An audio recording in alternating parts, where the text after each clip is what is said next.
Iza mene danas stoje predsjednici svih mesnih zajednica koji nemaju danas vodu. Njihova deca piju vodu ili flaširanu, ili onu koju mi dopremamo cisternama, ili neki, nažalost, i piju vodu iz svojih bunara i imamo i povećan broj ubrežnih bolesnika. Mi jesmo ove sve projekte imali, ali ja moram da kažem da su ovi naši projekti, što se tiče tehničke dokumentacije, stari već nekoliko godina.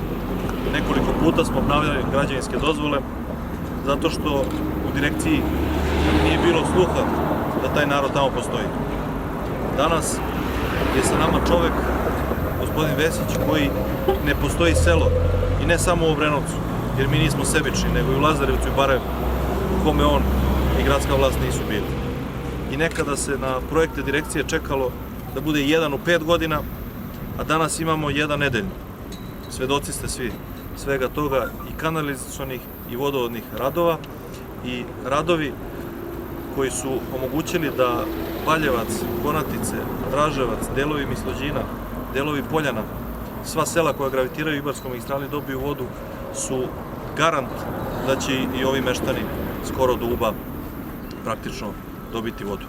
Hoću da obećam još jednu stvar, a to je da ćemo, kada budemo završili ove radove, izvršiti totalnu rekonstrukciju ulice Đačkog bataljona u dužini od 1,2 km u ceni od 20 miliona dinara, i to će uraditi takođe Gradska direkcija za puteve Beograda. Tako da, kroz sve ovo što vam sad nabrajam, pokazuje se da gradska vlast Obrenovac tretira početkom, a ne krajem Beograda. Ovo čemu danas prisustvujemo je praktično nastavak radova na jednom ambicioznom projektu koji smo počeli pre 1,5 godina, a to je projekat kompletnog vodosnabdevanja Obrenovca. Zajedno sa Direkcijom za izgradnju i zajedno sa preduzećem Elektroprivredom Srbije, gradskom opštinom Obrenovac, Direkcijom za izgradnju i Vladom Republike Srbije ušli smo u taj projekat. Zašto to kažem? Kažem zato što smo uz pomoć direkcije i grada krenuli od početka. Rekonstruisali smo u potpunosti rejni bunar koji nam je dao novih 100 litara vode u sekundi koje su nam potrebne da bismo ceo taj deo snabdeli s vodom. A onda smo krenuli u rekonstrukciju jednog po jednog objekta hidrotehničkog kako bismo došli do onih naseljenih mesta koje sada vodu nemaju. Rekonstruisali smo u prethodnom periodu ovih 600 metara cevovoda koji je bio prečnika 200 i sada je on fi 600. Sada nastavljamo i rekonstruišemo 4,2 km prečnika 200 u prečnik 355.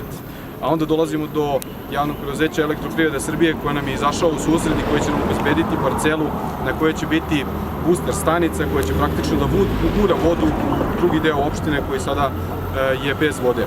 I nakon toga ulazimo takođe zajedno sa direkcijom u projekat izgradnje primara ka Ubu, i kada upravo taj deo budemo završili, mi smo, kažemo, pokrili celu teritoriju opštine sa vodovodnom mrežom, a gradska opština Obrenovac uporedo sa svim ovim obezbeđuje sredstva za sekundare, odnosno za sve ono unutra u selima, za male sokake, kako bismo došli do svake kuće i snabdeli sve naše građane vodom. Kad je u pitanju Obrenovac, Obrenovac je grad u koji je grad Beograd samo preko Direkcije za građevinsko zemljište poslednje 2 godine uložio skoro 450 miliona dinara, znači to je nešto manje od 4 miliona evra. Ne pričamo o putevima, ne pričamo o tome šta je uložila država, i Obrenovac je kao i sva naša druga gradska opština to zaslužio. I da treba, da smo imali, uložili bi još više, a mnogo više uložimo nego u prethodnom periodu. Danas se nalazimo na početku izgradnje vodovoda čija je dužina 4,2 km koji treba da poveže delove Obrenovca, zatim Zvečku, zatim Veliko Polje i sve do Stublina, i ono što je najvažnije, ovo će omogućiti da se oko 450 kuća dobije snabdevanje vodom koje zaslužuju, jer oni sada ovdje imaju cev koja je proseka, koja je širine 150, a dobit će cev koja je širine 355. To će znači omogućiti bolje snabdevanje vodom i omogućiti da 450 kuća delimično dobije bolje priključke, a delimično neki delovi, posebno u Velikom Polju koji do sad nisu imali vodu, dobiju vodu. Ono što je još važnije, kada stignemo do Stublina, mi već planiramo zajedno sa opštinom da nastavimo još oko kilometar, nešto malo više od kilometar, kako bi povezali ovaj deo opštine koji ide prema Ubu, gde taj deo opštine nema vodu, i to je 13% opštine Obrenovac koji nema vodu. Ja sam srećan što u Obrenovcu zaista stalno imamo da pokažemo nešto novo. Ovde smo bili u naselju Šljivici, u naselju braće Jugović, pre mesec dana smo počeli školu u Zvečkoj.